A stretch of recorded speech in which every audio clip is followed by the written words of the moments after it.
Hello বন্ধুরা, আশা করি আপনারা সবাই ভালো আছেন। আর সবাই আশা করি যেই বর্তমান পরিস্থিতি চলছে সোশ্যাল মিডিয়াতে সবাই হয়তো নজর দিচ্ছেন এবং সবাই বুঝতে পারছেন যে পরিস্থিতি বর্তমান কি, যে কিছুদিন আগে একটি সরকার ছিল, সে হয়তো এখন হেরে গিয়ে পরাজিত হয়ে এখন বর্তমান নতুন চিফ মিনিস্টার হয়েছে। আপনারা নাম অবশ্যই সবাই জানেন, আমি বলবো না আর। আর চিফ মিনিস্টার হওয়ার পরেই তিনি একটি বড় কথা ঘোষণা করলেন। কি? সেটি হচ্ছে গো হত্যা। গরু এবং বাছুর বা হয়তো গরু বা গায়ের হত্যা করানো যাবে না।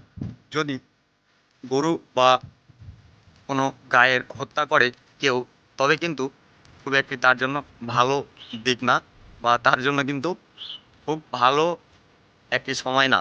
কারণ সে ধরা যদি পড়ে যায় তাহলে তার জন্য খুব খারাপ সেই দিনটি হবে, যেদিন সে হয়তো গরু হত্যা করবে।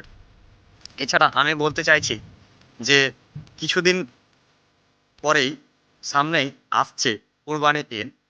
এই মুসলমানদের সবথেকে বড় ঈদ উপলক্ষে ধরা হয় এই কুরবানির ঈদ, এবং গরু বা খাসি বা গাই এগুলি দিয়ে কিন্তু কুরবানি দেওয়া হয়। এছাড়া এই কুরবানি এমন একটা জিনিস যে ইসলাম ধর্মে সবথেকে বড় একটি আনন্দের দিন বা আনন্দের জিনিস। এই কুরবানিকে যদি কেউ কুরবানি দিতে চায় বা কুরবানি দেয়, কিভাবে দিবে?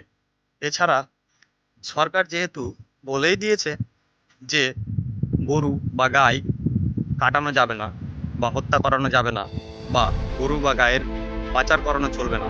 যদি পাচারকারী ধরা পড়ে তার জন্য কঠোরতম শাস্তি রয়েছে। এছাড়া শাস্তি যা আছে আছে, সব থেকে বড় ব্যাপার যে সামনে তো কুরবানি ঈদ, তাহলে তারা কিভাবে কুরবানি দেবে? যেহেতু গ্রামগঞ্জের ব্যাপার আলাদা, তবে যারা শহরে থাকে তাদের জন্য এবছর কিন্তু খুব টাফ হতে চলেছে। কেন?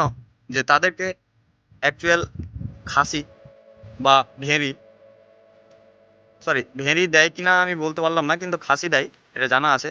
খাসি হয়, খাসি কিনতে হবে, তারপরেই কুরবানি দিতে হবে।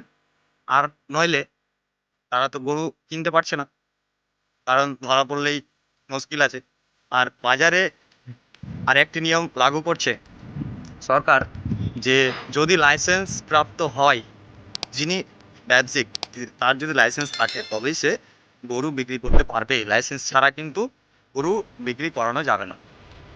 তাই আমি বলি, এই ভিডিওটি বানার উদ্দেশ্য যে আমি সতর্ক করলাম, কারণ আপনারা আমার যে সমস্ত দিনী ভাইরা রয়েছে, যারা হয়তো ইসলাম ধর্মের ভাইরা যারা রয়েছে, তাদেরকে আমি এই ভিডিওটির মাধ্যমে বলতে চাইলাম এটুকুন, যে আপনারা যা করবেন একটু ভেবেচিন্তে করবেন। আশা করি আপনারা বুঝেছেন। বেশি বলা ফের উচিত হবে না, কারণ সোশ্যাল মিডিয়া তো। তাই আশা করি আপনারা বুঝতে পেরেছেন। তাই আজকের ভিডিও এখান থেকে, দেখা হচ্ছে পরের ভিডিওয়।